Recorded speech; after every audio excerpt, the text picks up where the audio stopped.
Hey, it's Rasool Berry, and I'm here in the heart of Singapore, reflecting on what can a garden teach us about spirituality. Singapore is known as a city within a garden, and that's because decades ago, they began to plant seeds and flowers all over the city as a way to beautify it. There's probably no activity that reminds me more of true spirituality than gardening, because it requires humility. I mean, think about it. Gardening, you got to get down in the ground on your hands and knees, plant seeds, really get your hands dirty. Flowers don't care if you're blue check verified on social media or if you're a celebrity. All that matters is caring for those things that you're wanting to see grow.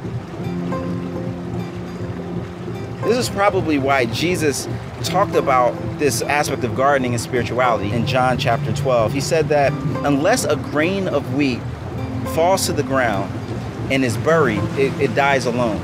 But if it is planted, then it sprouts up and multiplies itself many times over.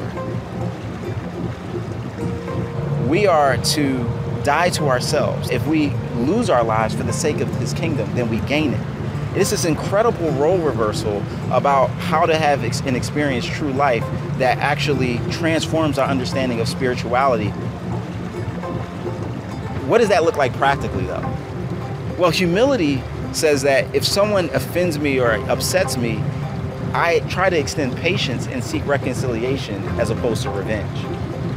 It looks like when someone has success greater than myself, instead of being envious, actually celebrating the wins that they've experienced in their life. Singapore is an incredible garden city, and it also shows us that as children of God, when we decide to humble ourselves and be planted, that we also sprout new life.